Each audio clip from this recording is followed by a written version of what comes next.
Sin grips the heart within, a curse on fallen man.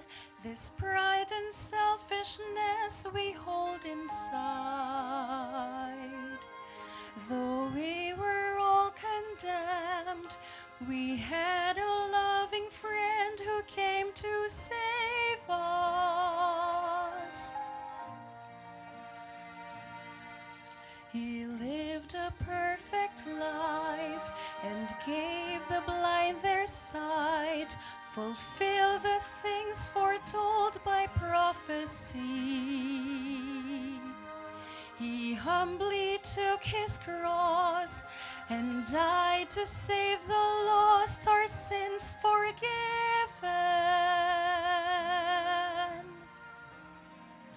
The greatest story ever told is of this Jesus, how he came to earth and to rescue sinful men, sent from the Father up above to sacrifice in love and take our place and give unending grace.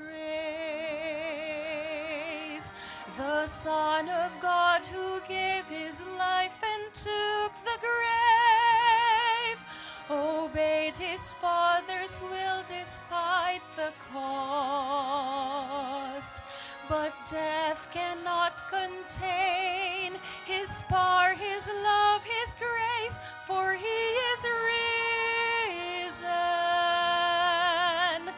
The greatest story ever told is of this Jesus, how he came to earth to rescue sinful men, sent from the Father up above to sacrifice in love and take our place and give unending grace.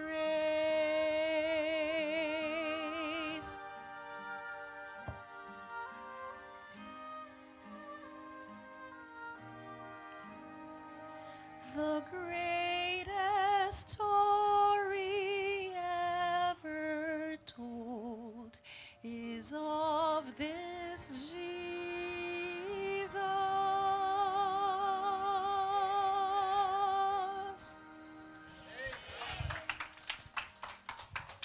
Amen. Wala na pong hihigit pa sa kwento ng ating Panginoong Jesucristo. Mga kapatid, excited po tayo dahil ito po ang pangangaral ng salita ng Panginoon na dadalhin po sa atin ng ating resident pastor, Pastor Norman Mari Gatdulan. Amen. Magandang gabi po sa ating lahat. Good evening po. Ayan po, masaya po ba tayo ngayong gabi po na ito? Talaga po, alam ko po, masaya po tayo ngayong gabi po na ito sapagkat naging matagumpay po ang ating pong 31st anniversary. Amen. Praise God po. Salamat po sa pagtutulong-tulong po ng bawat isa po sa atin. Talagang alam ko, napapurihan natin ang Panginoon sa unity na ipinakita po ng bawat isa. Kaya nagpapasalamat po ako personally sa lahat po ng mga naging katuwang natin mula po sa mga sa financial aspect hanggang doon sa physical aspect, sa lahat po na nagtulong-tulong, nadala ng mga bisita, mga soul winners. Muli, nagpapasalamat po ako at papuri lahat ito sa Panginoon. And of course, sa ating pong mahal na Tatay Bishop na sa leadership niya, sa guidance niya sa ating lahat, sa lahat ng effort, madaming effort na ating pong Bishop para maisakotoparan ng kalooban ng Panginoon sa church na ito. Praise God! Sa Diyos ang lahat ng papuri. At ngayon po, dadako na tayo sa panibagong linggo, panibagong taon ng Living Water Baptist Church. And then another week na naman po. At sa week po na ito, alam po natin, nagse-celebrate po ang mundo ng kapanganakan ng ating pong Panginoon. But katulad nga yun po ng turo po natin pong mahal na Bishop at sa ating pong pag-aaral po ng kanyang banal na salita, ng salita ng Diyos, alam natin na hindi naman po talaga ngayon ipinanganak ang ating pong Panginoong Jesus, but might as well use the opportunity. Anyway, the world is celebrating the birth of Christ. Dapat nga yung Christians ang nagse-celebrate po niyan eh. Tama po? Kung sineselebrate na po yan ng mundo na hindi nga naniniwala sa ating pong Panginoon, okay, mas lalong dapat sa atin buhay, no? At parangalan natin ang pagdating, pagpaparito ng ating pong Panginoong Hesus. Kaya yan din po yung pag-aaral natin. Nakakatuwa po, no? Hindi ko po naisip na yung magiging special number po natin ngayong gabi ay halos kapareho po nung ating po magiging preaching. Ang preaching po natin ngayong gabi po na ito, The Story of Christ's Birth. Yun po ang title. The Story of Christ's Birth. At naawit na nga po ni Ma'am Kish, no, the greatest story ever told. By the way po, ang ating pong mahal na bishop ay nasa Ilocos po ngayon. Actually, in a few minutes yata, baka ngayon po, nagpe-preach na po siya.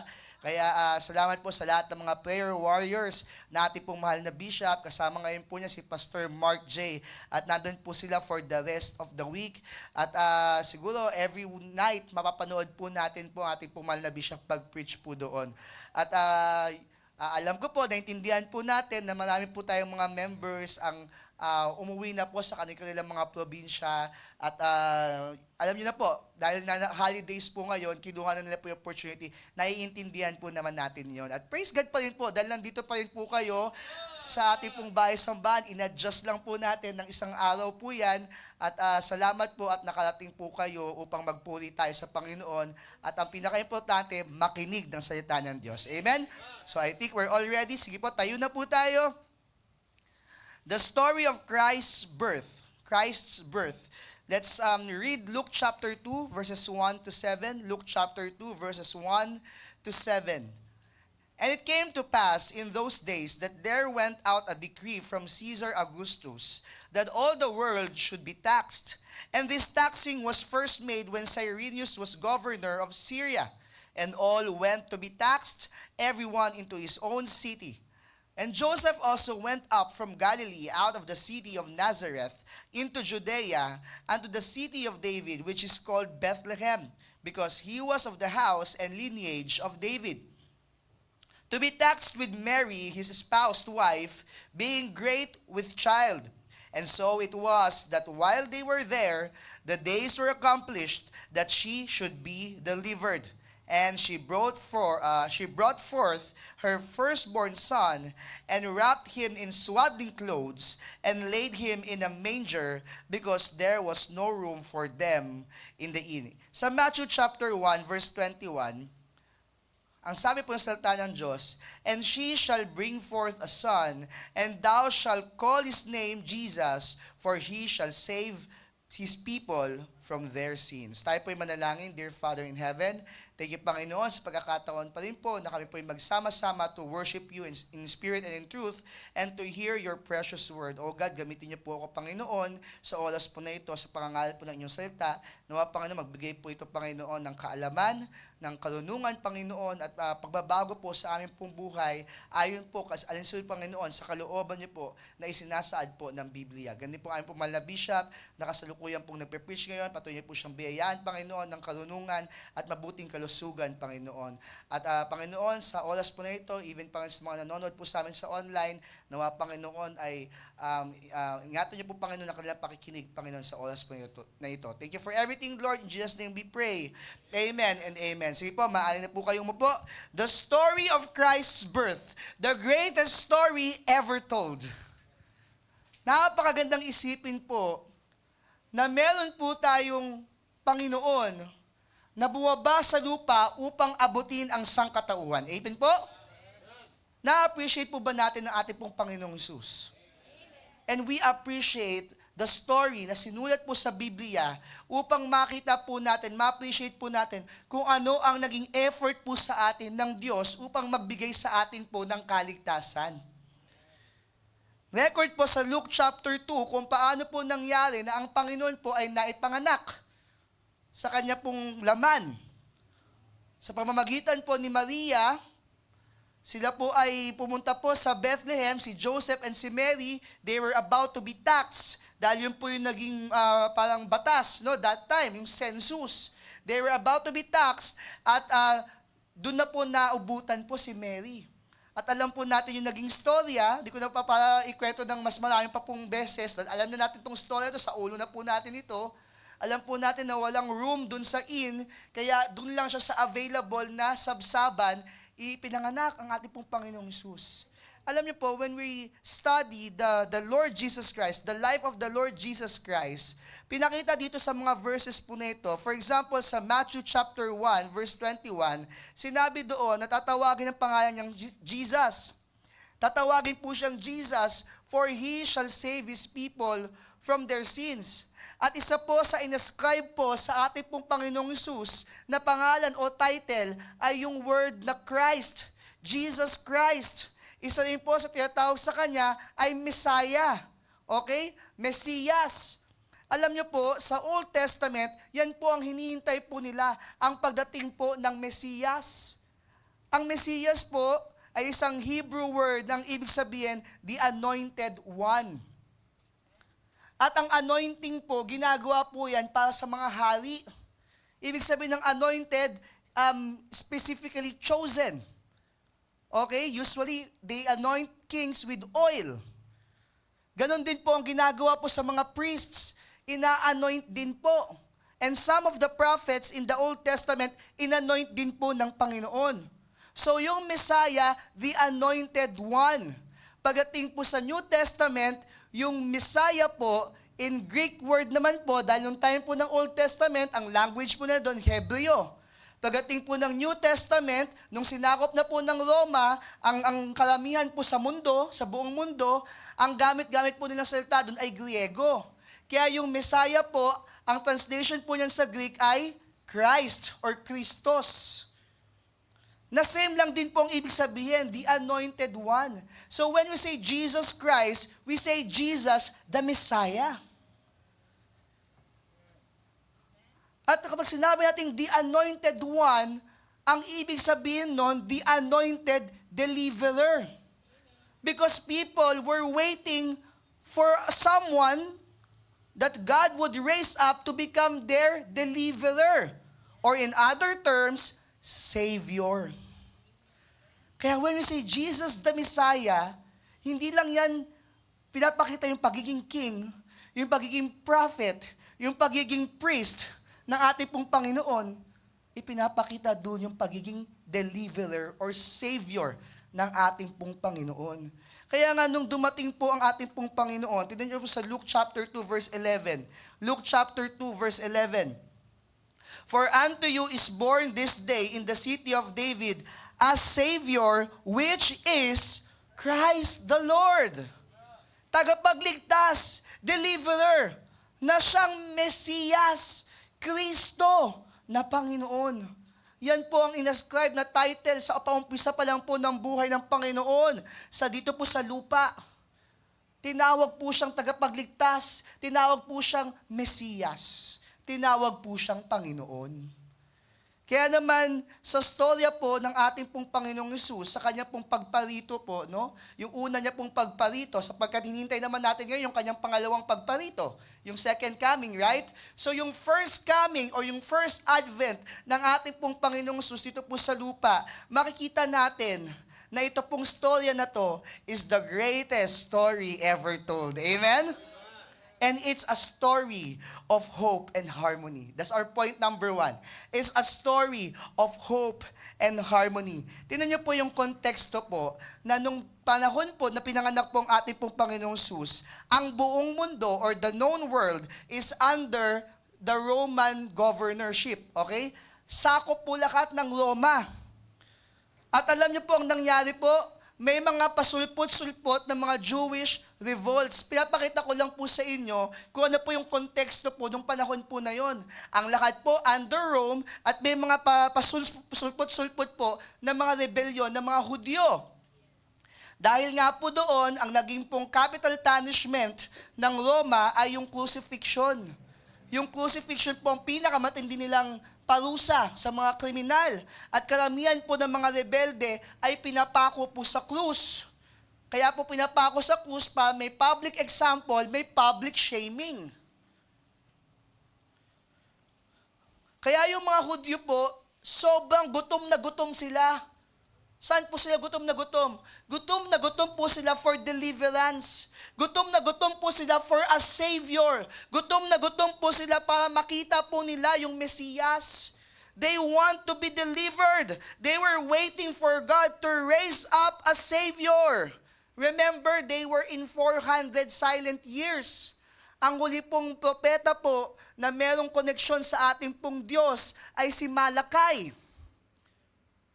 Hanggang pagdating po ng ating pong Panginoong Sus, wala pong known revelation. Around 400 years po yan na tahimik po. Ibig sabihin, hindi po tahimik yung lugar ha. Ibig sabihin po, wala pong pakikipag-usap ang Panginoon sa bayan niya. Kaya makita niyo po, yung mga yung mga Hudyo, yung mga Israelita that time, they were so asking God for them to be saved. So the coming of Christ is a story of hope for the land of Israel, for the chosen nation of God. The coming of Christ is a story of hope. Pero hindi lang sa bayan po niya. It's a story of hope ultimately for all mankind. Yun ang maganda po doon. Kasi ang katotohanan naman, di naman po talaga naghihintay yung mga karamihan ng hentil sa Panginoon. Yung mga yung Israel po ang naghihintay po sa pagdating po ng Mesiyas. Pero sa pagdating po ng Panginoong Hesus, hindi lamang para sa Israel, kundi para sa buong mundo. John 3:16, For God so loved the world that He gave His only begotten Son, that whosoever believeth in Him should not perish, but have everlasting life. Ano pong tawag dyan? Hope. Na dahil ang Panginoon nagpadala ng kanyang bugtong na anak, ang ating pong Panginoong Hesus, ang ating pong Mesiyas, tayo pong mananampalataya sa Kanya ay hindi mapapahamak bagkus magkakaroon ng buhay na walang hanggan. Yan ang ating pag-asa na galing po sa kalangitan. Amen? Tingnan niyo po yung mga shepherds sa Luke chapter 2 verse 8. Luke chapter 2 verse 8. And there were in the same country shepherds abiding in the field, keeping watch over their flock by night. And lo, the angel of the Lord came upon them, and the glory of the Lord shone round about them, and they were sore afraid. And the angel said unto them, Fear not, for behold, I bring you good tidings of great joy, which shall be to all people. Hindi lang po iisang lipi, kundi sa lahat daw po ng tao. For unto you is born this day in the city of David a Savior, which is Christ the Lord. And this shall be a sign unto you. You shall find the babe wrapped in swaddling clothes, lying in a manger. And suddenly there was with the angel a multitude of the heavenly host, praising God and saying, Glory to God in the highest, and on earth peace, goodwill toward men. And it came to pass, as the angels were gone away from them into heaven, the shepherds said one to another, Let us now go even unto Bethlehem, and see this thing which is come to pass, which the Lord hath made known unto us. After po nila makita yung mga anghel, sila po ay nagmadali upang hanapin po ang Panginoon. And they came with haste. Tingnan niyo po yung nakalagay po, no? They came with haste and found Mary and Joseph and the babe lying in a manger. And when they had seen it, they made known abroad the saying which was told them concerning this child. Nung sila po ay nakita po nila ang ating pong Panginoon, nakita po nila ang mukha ng pag-asa, nakita po nila ang kanilang tagapagligtas, alam niyo po ang ginawa po ng mga shepherds? Umalis. Umalis agad sila. Ang bilis lang pumunta doon, tapos umalis din naman pala sila. Bakit po? Bakit sila umalis? Ang sabi po ng salita ng Diyos, they made known abroad. Imagine nyo po, nag-abroad pa po sila para lang... Ibig sabihin po, punta ng Vietnam para... Ang ginawa po ng mga shepherds, nung nakita nila ang Panginoon, nung nakita nila yung mukha ng pag-asa, nung nakita nila ang tagapagligtas, umalis agad sila upang ipangalat ang balita, ang mabuting balita, na dumating na ang tagapagligtas, na dumating na ang ating pong Panginoon. Kaya nga kung makita na natin ang pag-asa, kung tayo mismo nasumpungan natin ang pag-asa, huwag mong itabi yung pag-asa na yan sa'yo lang. Ang gawin mo, magmadali ka, ipangalat din natin sa ating pong mga kasama.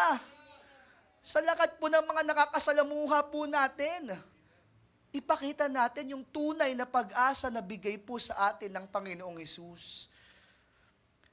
Verse 18, and all they that heard it wondered at those things which were told them by the shepherds. But Mary kept all these things and pondered them in her heart. After po mag-soul winning ng mga shepherds, ano niyo po yung ginawa po nila? Verse 20. Sige po, basahin po natin. Verse 20, sabay-sabay. Ready? Begin. And the shepherds returned, glorifying and praising God for all the things that they had heard and seen as it was told unto them. Hindi naman pala umalis talaga. Bumalik din naman pala upang magpuri po sa ating pong Panginoon.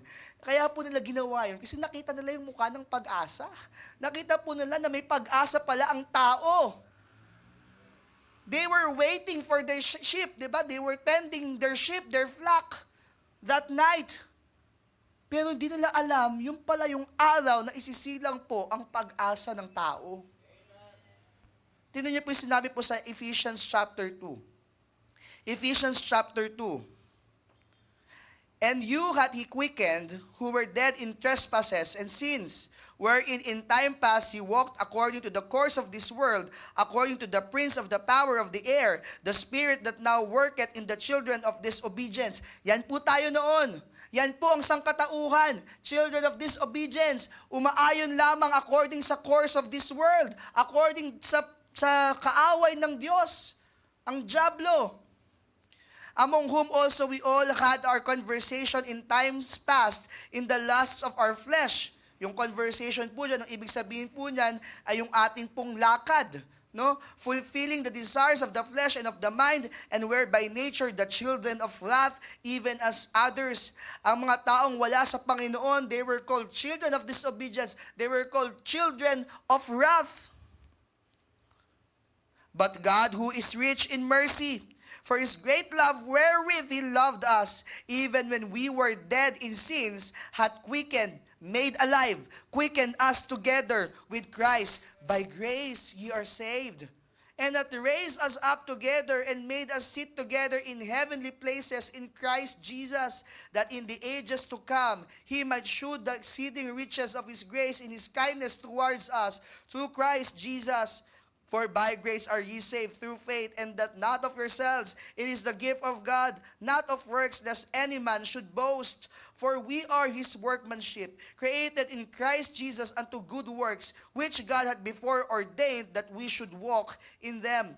Wherefore remember that ye being in time past Gentiles in the flesh, who are called uncircumcision by that which is called the circumcision in the flesh made by hands, that at that time ye were without Christ, nung time na wala pa tayo sa Panginoon, being aliens from the commonwealth of Israel, and strangers from the covenants of promise. Ang sabi dyan, having no hope. Tayong noon wala pa po sa Panginoon. Tayong noon di pa nakakasumpong ng pag-asa. We don't have hope. And without God in the world. But praise God. But now in Christ Jesus, ye who, tayo po yan, sometimes were far off, are made nigh. Tayong malayong malayo sa Diyos, napalapit tayo ngayon sa pamamagitan ng dugo ng ating pong Panginoon. Amen? Yan po ang tao noon, nung wala pa po ang pag-asa. Pero praise God, bumaba po si Jesus Christ. He wrote the greatest story ever told. Nagsimula po yan sa chapter 1, sa Bethlehem, upang mabigyan tayo ng pag-asa at tayo po'y mapalapit sa Diyos. Bakit ko tinawag din po siyang story of harmony? Nung time po na yan, nag-preach po si Pastor Nolan nung isang 2 Sundays ago, no? Sabi niya, tama po yun. Walang major wars that time sa Roma. It was the perfect time for God to come in. Walang major wars, walang kahit ano pong major events. May mga ilang events, like for example, mga Jewish revolts, yung reign ni Herod the king, yung kanyang mga ginawa, but they were not really significant, no? Katulad ng mga World War. Walang ganung klaseng yung pangmalawakang giyera. Kaya nga sinabi sa Galatians chapter 4 verse 4, Galatians chapter 4 verse 4, but when the fullness of the time was come, ang ibig sabihin niyan, nung perfect na yung time, when it was the right time, God sent forth His Son, made of a woman, made under the law. Bakit po perfect timing po yun? Remember, sila po ay slave servants po ng Roma, Jewish, yung bayan po ng Diyos. Marami pong mga tao ang naghahanap po ng tagapagligtas. That was the perfect timing. Para ipadala na po ng Diyos ang kanyang bugtong na anak upang mabuhay sa lupa bilang isang tao. Ngunit hindi tanggal ang kanyang pagiging Diyos.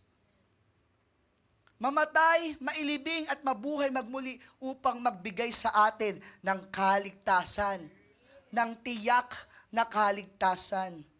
It's a story of harmony. Hindi lang po harmony historically context or historical context-wise. Hindi lang po sa history yung idea nun. It's a story of harmony between God and man. Nag-ayos po ang Diyos at tao dahil kay Jesus Christ. 1 Timothy chapter 2 verse 5, for there is one God and one mediator between God and men, the man Christ Jesus. Ephesians chapter 2 verses 13 to 16. But now in Christ Jesus, ye who sometimes were far off are made nigh by the blood of Christ. For He is our peace, who had made both one, and had broken down the middle wall of partition between us, having abolished in His flesh the enmity, even the law of commandments contained in ordinances, for to make in Himself of twain one new man, so making peace, and that He might reconcile both unto God in one body by the cross, having slain the enmity thereby. Dahil po sa pagkamatay ng ating pong Panginoong Hesus, dahil po sa pagparito ng ating pong Panginoong Hesus, natanggal na po yung nagse-separate between God and man. Natalo niya ang kasalanan, natalo niya ang kamatayan, natalo niya ang kaaway. Kaya sa pamamagitan ng Panginoong Hesus, nagkaroon tayo ng reconciliation. Yun po yung harmony. Kaya yung pagpapalito po ng ating pong Panginoon, it's a story of hope for humanity, and it's a story of harmony between God and humanity. Tingnan niyo po yung ilan po sa mga storya po. Hindi naman po tayong papakatagal po sa preaching po na ito, pero tingnan niyo po yung ilan po sa mga storya na nakapaloob po sa kapanganakan ng ating pong Panginoong Hesus. People were actually waiting during that time for the coming of the Lord Jesus Christ. Luke chapter 2 verses 25 onwards. Ang sabi po doon, and behold, there was a man in Jerusalem whose name was Simeon. And the same man was just and devout, waiting for the consolation of Israel. Naghihintay siya sa salvation ng Israel, and the Holy Ghost was upon him. Next verse. And it was revealed unto him by the Holy Ghost that he should not see death before he had seen the Lord's Christ. And he came by the Spirit into the temple. And when the parents brought in the child Jesus to do for him after the custom of the law, then took he him up in his arms and blessed God and said, sabay-sabay pa natin basahin. Tingnan niyo po yung isang mananampalataya na naghihintay sa Mesiyas. Verse 29, everybody, ready? Begin. Lord, now lettest thou thy servant depart in peace according to thy word. Ang sabi niya, sige Lord, pwede nyo na po akong kunin. Pwede na akong mamatay. Verse 30, ready? Begin. For mine eyes have seen thy salvation, which thou hast prepared before the face of all people, a light to lighten the Gentiles, and the glory of thy people Israel. Napakaganda ng mga words ni Simeon. He was living all his life, waiting for the Savior. And now finally, nakita niya yung tagapagligtas. Nagkaroon siya ng pag-asa. Sabi niya, a light to lighten the Gentiles and the glory of Israel. Pinakita doon ni Simeon that Jesus Christ was not meant just for Israel. He is meant for the whole world.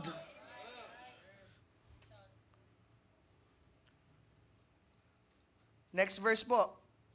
And Joseph and his mother marveled at those things which were spoken of him. And Simeon blessed them and said unto Mary his mother, Behold, this child is set for the fall and rising again of many in Israel.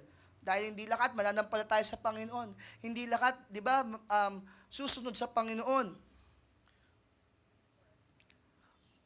And for a sign which shall be spoken against, yea, a sword shall pierce through thy own soul also, that the thoughts of many hearts may be revealed.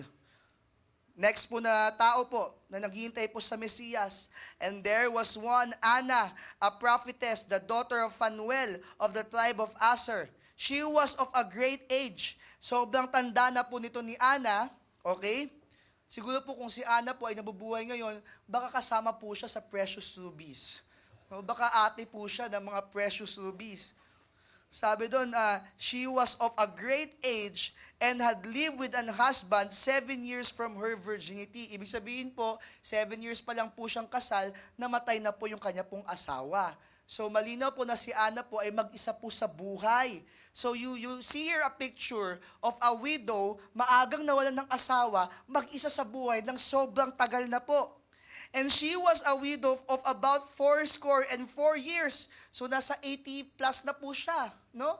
Kaya nga sabi ko, ate na po ng precious rubies, dahil ang pinakamatanda po ngayon sa precious rubies, si Nanay Pearl, tama po ba? Si Nanay po ay 80 na po, right? O mas natanda po si Anna po sa inyo. So kung buhay po siya, ate nyo nga po talaga siya, no? So around 84 na po siya eh. Sabi doon, which departed not from the temple, hindi umaalis doon sa templo, but served God with fastings and prayers night and day. Kaya siguro nga po, no, baka ito po yung pattern ng precious rubies, kasi talagang di mo matatanggal ang precious rubies sa church eh. Laging nandyan, kay Wednesday yan, Sunday morning, Sunday afternoon. Si Anna, ganun po. Verse 38. And she coming in that instant, gave thanks likewise unto the Lord, and spake of him to all of them that look for redemption in Jerusalem. Isang widow, isang balo, na nasa templo, dinedicate yung kanyang buhay for many, many decades sa paglilingkod sa Panginoon, nabigyan ng biyaya ng Panginoon na makita si Jesus Christ, at ang sabi niya, di ba? He spake of him, of the Lord Jesus Christ, to all of them that look for the redemption in Jerusalem. Naging soul winner pa ngayon si Ana, di ba? Sinabi niya sa lahat, ito ang redemption. Ito ang magre-redeem sa atin. Ito ang magliligtas sa atin. People were waiting for Jesus Christ. They wanted hope. And praise God, dumating po ang pag-asa. Amen? The story of Christ's birth, it's a story of harmony and hope. It's a story of humility. It's a story of humility. Diyos na nagkatawang tao. Humble ano na po yun eh. Humility na po yun eh. No? Diyos na nagkatawang tao. Kaso hindi lang basta siya nagkatawang tao. Isinilang sa sabsaban. Yung sinasabing King of Kings and Lord of Lords, isinilang sa sabsaban. Kaya nga yung mga Israelites, yung mga Hudyo, hindi makapaniwala na si Jesus Christ ang Mesiyas. Kasi ang iniisip nilang deliverer, yung talagang galing sa langit na talagang tataluhin yung mga kalaban nila. Yung may glory na sinasabi nila, yung glorious appearing. Kaya di nila mapaniwalaan po na si Jesus Christ, yung tagapagligtas, yung Mesiyas. Kasi hindi fit sa kanilang imagination of a Messiah. Sabi po sa Philippians chapter 2, verses 5 to 11, let this mind be in you, which was also in Christ Jesus, who being in the form of God, thought it not robbery to be equal with God. Alam po natin na ang Diyos Anak ay equal sa Diyos Ama. Ay equal din sa Espiritu Santo. We believe in the triune God. Godhead 3 in 1. Hindi po tatlo ang Diyos natin. Isa lang po ang Diyos na may tatlong persona. Ang sabi doon, but made himself, Jesus Christ made himself of no reputation and took upon him the form of a servant and was made in the likeness of men. Kaya sa church po natin, naniniwala din po tayo sa doktrina na ang Diyos, ang Panginoong Sus, ay 100% God, 100% human. We believe in both the deity and humanity of Christ. It's a mystery kung paano nangyari po yun. Pero siya po ay 100% na Diyos at 100% na tao. And being found in fashion as a man, he humbled himself and became obedient unto death, even the death of the cross. O tingnan niyo po yung humility po ng ating pong Panginoon. Diyos na siya, nandun yung glory niya sa kalangitan, bumaba siya. Humble, humility. Right? Napaka-humble. Pagbaba niya, sa sabsaban pa pinanganak. Napaka-humble. Nung nabuhay po siya sa Nazareth. Alam niyo po ba, sabi po ng mga kataga po, nothing good comes out of Nazareth daw po.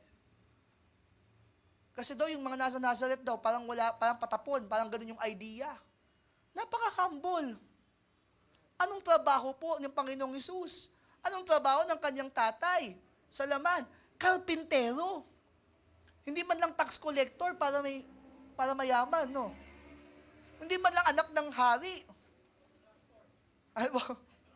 Hindi man lang contractor. Anak ng karpintero. Well, kung saan contractor, no, medyo mas taas po yung sa karpintero. Hindi, anak ng karpintero. Napaka-humble. Nung nagministeryo ang ating pong Panginoong Sus, wala man lang siyang matirahan, matulugan ng maayos. Napaka-humble. At ang matindi po doon, para lang sa precious souls ng sangkatauhan, precious sinful souls ng sangkatauhan, ang ginawa ng Panginoon, binigay ang kanyang buhay. Napaka-humble. At hindi lang siya basta binigay yung kanya pong buhay. Namatay siya sa pamamagitan ng pag-ako ng kasalanang hindi naman niya kasalanan. Napaka-humble. At hindi lang siya namatay ng basta-basta. Namatay siya sa pinaka-nakakahiyang paraan. Yung krus ng Kalbaryo. Anong tawag doon? Napaka-humble. Kaya ang pagparito ng ating pong Panginoong Hesus is a story of humility. Kaya nga sabi doon, He became obedient unto death, even the death of the cross. Wherefore God also hath highly exalted him and given him a name which is above every name, that at the name of Jesus every knee should bow, of things in heaven and things in earth and things under the earth, and that every tongue should confess that Jesus Christ is Lord, to the glory of God the Father. Kaya nga ang binigay na pattern sa atin ng Panginoong Hesus, if you want to be exalted, no? Kung gusto mong tumaas sa buhay natin, dapat matuto tayo magpakumbaba sa harap ng Panginoon. Because God resisted the proud and giveth grace unto the humble. So the story of Christ's birth is a story of harmony and hope. It's a story of humility. And last po, it's a story of heavenly worship. Tingnan niyo po yung mga angels sa Luke chapter 2 verses 13 and 14. Luke chapter 2 verses 13 and 14. And suddenly there was with the angel a multitude of the heavenly host, praising God and saying, Glory to God in the highest, and on earth peace, goodwill toward men. Nung dumating po ang Panginoong Hesus sa lupa, ang dami pong mga anghel ang nagpuri sa ating Diyos. And they came with haste and found Mary and Joseph and the babe lying in a manger. And when they had seen it, they made known abroad the saying which was told them concerning this child. And all they that heard it wondered at those things which were told them by the shepherds. But Mary kept all these things and pondered them in her heart. And the shepherds returned, glorifying and praising God for all the things that they had heard and seen as it was told unto them. When Jesus Christ came here on earth, there were heavenly worship everywhere. No, I mean, ibig sabihin yung mga anghel nandun po, and the shepherds came to the manger to worship. the Lord Jesus Christ. In Matthew chapter 2, verses 9 to 11, we see here the story of the Magi or the wise men. Sila po ay sumunod dun sa star na nag-appear on the east upang hanapin po ang Panginoong Hesus at sumamba sa ating pong Panginoon. When they had heard the king, they departed, and lo, the star which they saw in the east went before them, till it came and stood over where the young child was. When they saw the star, they rejoiced with exceeding great joy. And that is worship already. Yung bang walang pagsidlan, yung kaligayahan mo, dahil makikita mo ang Diyos. Kaya pag tayo sumasamba po sa Panginoon, dapat ganun po with exceeding great joy. Because we are serving the Lord. And when they were come into the house, they saw the young child with Mary his mother, and fell down and worshipped him. And when they had opened their treasures, yung kanila pong worship may kasamang offering. They presented unto him gifts, gold and frankincense and myrrh. Tingnan nyo po, yung mga gifts po ng wise men. Makikita nyo talaga na ang tipo ng worship nila, heavenly worship. Alam nyo po, yung gold na inoffer nila para sa Panginoon is fit or ascribed to the kingship of our Lord Jesus Christ. Yung gold na yan ay para sa King of Kings, the King of Israel. Yung frankincense na yan ay nagpapakita ng pagiging mediator ng ating pong Panginoon. Sapagkat yung frankincense o yung insenso, ginagamit po yan sa templo. So pinapakita doon yung pagiging mediator ng Panginoong Jesus between God and man. Yung near yung pinaka-weird doon sa lahat ng regalo nila hindi pala weird, strange, yun yung tamang term. Pinaka-strange. Nireguluhan mo yung bata ng meal. Ang meal po, ginagamit po yan sa patay. But actually, they were offering myrrh for His death. Pinapakita doon yung pagiging Savior ni Jesus Christ. So they offered Him gold because they worship Him as King. They offered Him frankincense because they worship Him as the mediator of God, between God and man. They gave Him myrrh because they worship Him and acknowledge Him as a Savior. Heavenly worship. Kaya naman po, as we close this message, how do we apply the lesson surrounding the story of Christ's birth? Knowing that Jesus Christ came to the world, dapat ang makita po sa atin, knowing na ito po ay story of hope and harmony, dapat ang lahat ng mananampalataya, hindi nawawalan ng pag-asa. The story of Christ's birth should lead us to become hopeful. Dahil kung dumating nga ang Panginoon sa unang beses, ibig sabihin nun, dating ang Panginoon sa pangalawang beses. Kung ay pinangako ang kanyang pagdating nung unang beses, lahat ng pangako ng kanyang pangalawang pagbabalik ay makakarating din po at mangyayari. Kaya ang lahat po ng mananampalataya dapat po hopeful. We should be full of hope. Ang pwede natin sabihin din po dyan, hindi lang kapag hopeful ka kasi, dapat hindi ka nega. Dapat sa buhay mo, punong-puno ka ng positive thinking. Kapag Kristiyano, hindi dapat nega. Hindi nakafocus sa mga negative things. Dapat doon tayo sa positive things. Bakit? May hope na tayo sa Panginoon. Ba't pa ako mag-focus sa mga, mga bagay na hindi maganda, hindi maayos? So, ngayon pong panahon na ito, na inaalala natin ang kapanganakan ng Panginoong Hesus, sana magdulot po ito sa atin ng realization na dapat tayong mga totoong mananampalataya ng Panginoon, dapat tayo po yung punong-puno ng pag-asa. Na kapag nakausap tayo ng tao, mal-uplift yung spirit nila, hindi madadown, hindi madi-discourage, kundi ma-encourage at magpapatuloy sa buhay. Knowing that it's the story of harmony, dapat ang Kristiyano din, ang pinopromote niya, harmony.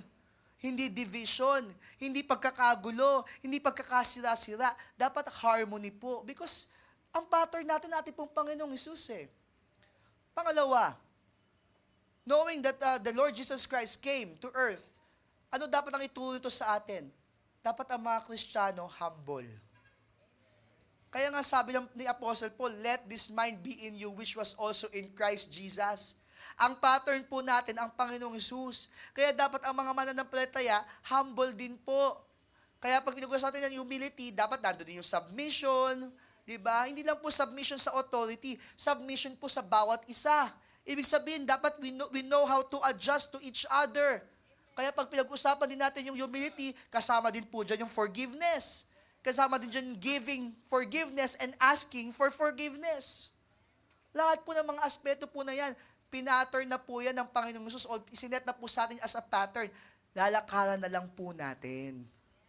Kung ang Panginoong Hesus nabuhay dito ng may humility, dapat mabuhay din po ang Kristiyano with humility.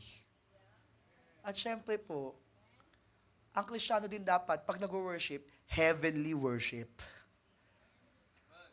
Yan ang ituturo sa atin ng kapanganakan ng Panginoong Hesus. Na siya'y dumating dito, lahat ng mananampalataya sa Kanya, dapat sumasamba rin po talaga sa atin pong Panginoon. Ang pagsamba natin ay hindi katulad po ng pagsamba ng kamunduhan. Hindi po tayo dito magpapasok na impluensya po ng mundo. Kaya naman po ang mundo, ang gusto niya, di ba, ang gusto ng mundo, yung palakpakan, ibig sabihin, yung mapapulihan ang tao, maitaas ang tao. Pag tayo po sumasamba sa Panginoon, ang tinataas natin ang Panginoon. Kaya pag tayo po sumasamba, alalakanin natin kung paano rin sinamba ang Panginoon nung siya po ay pinanganak. Ang itinaas po ang Panginoon. Kaya dito po sa ating pong church, hindi po tao ang itataas natin. Diyos po ang itataas po natin. Heavenly worship po. Ang worship natin ay hindi dapat dito sa mundo. Ang worship natin ay pangkalangitan. Sapagkat tayo po ay citizens of heaven and not of this world. Kaya hindi tayo magpapasok dito ng mga maraming mga ilaw na, alam niyo yun, parang entertainment ang idea. Hindi po. Kasi nangyayari na po yan sa mga ilang mga Christian churches na for entertainment value na lang po kung ano na pong ginagawa po sa pulpito at sa di ba? Sa church po nila. Naglagay po ng kung ano-anong mga musika upang makahatak ng mga tao pero hindi naman nakakapuli sa ating pong Diyos. Kaya tayo po, ang ating pong pagsamba, heavenly worship po dapat. Hindi makamundo, na ang mundo lang din po ang na-emphasize. Ang dapat pong ma-emphasize po sa ating worship, we please no one but the Lord. Hindi po sarili natin, hindi po ang kung sinong tao ang piniplease natin. Ang audience natin, walang iba kundi ang Diyos natin. The story of Christ's birth. It's a story of hope and harmony. It's a story of humility. It's a story of heavenly worship. Tayo po tayong lahat. Let's all stand. At so kung paano po tayo kinausap ng Panginoon sa oras po na ito, binubuksan po natin ang altar at tayo naman po ang mag-respond sa Panginoon. Let's thank the Lord for His coming. Let's thank the Lord for His birth na nagbigay sa atin ng pag-asa. Even though it's a humble birth, pero ang naging product, naging bunga, ay kaligtasan ng sangkatauhan. And this time, we continue to give heavenly worship to our Savior, our Messiah, our Christ, the Lord Jesus.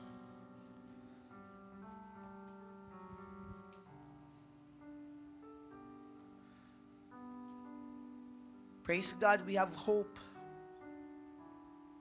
Praise God, nagkaayos tayo sa Diyos. Naayos po ang ating relasyon sa Diyos. Praise God for all His sacrifices. And may we commit a life of worship sa ating pong Diyos. Dear Father in heaven, we thank you, Lord, for this message. As we remember your birth, O God, na nakasulat po sa inyong banal na kasulatan. We believe in your birth, in the birth of the Lord Jesus Christ. And we appreciate it, O God. Isang napaka-importanting part ng history na ang Diyos nagkatawang tao upang iligtas ang tao. Ang taong walang pag-asa, nagkaroon ng pag-asa. Ang taong nagpako sa aming tagapagligtas, ngunit ang tagapagligtas, nagligtas ng taong makasalanan. Hindi po namin deserve, Panginoon, ang iyong pagparito. Hindi po namin deserve ang kaligtasan. Indeed, biyaya mo lamang at habag, Panginoon, ito. Kaya ang aming pong panalangin, nawa po, kami pong nakasumpong ng pag-asa, ay patuloy pong ibahagi ang pag-asa na ito upang ang mga tao sa paligid namin magkaroon din ng harmony between God and man and them, Panginoon. That we always will live according to the footsteps of our Lord Jesus Christ, in humility, O God, in godliness. And may we dedicate you, Lord, our highest form of worship, a worship fit for heaven, a worship fit for the King of Kings and Lord of Lords, a worship fit for a Savior, a precious, precious Savior. Thank you, Lord. Sana po wag po misdirect, ma-out of focus po kami, Panginoon, sa tunay na selebrasyon, Panginoon. Ang selebrasyon ng pagparito niyo po dito sa lupa. Thank you, Lord, for our salvation. Thank you, Lord, for your goodness, for your grace, for granting us access to heaven. And may we not forget our responsibility, Lord, to share the good news. Tulad ng mga shepherds, Panginoon, may we make haste to go around and tell that a Savior came for us. Ingatan niyo po ang bawat isa po sa amin. Salamat, Panginoon. In Jesus' name we pray. Amen and amen.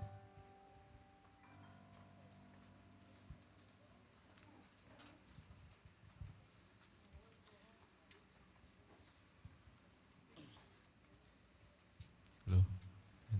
Thank you so much po, PNG, sa mensahe po. Tunay po na blessing po. And at this time po, dadako na po tayo sa ating pong tithes and offering. Ay po yung magsitayo. But before that, let me read to you the Proverbs chapter 11 verse 24. Says po dito, there is that scattereth and yet increaseth, and there is that withholdeth more than is meet, but it tended to poverty. Tayo po'y manalangin. Let's pray. Lord, Ama namin Diyos, sa mapangin sa lahat, Panginoon, maraming salamat po, Panginoon, sa blessings, Panginoon, sa grace, Panginoon, sa mercy, sa inyong salvation, Panginoon, na binigay po sa amin, Panginoon.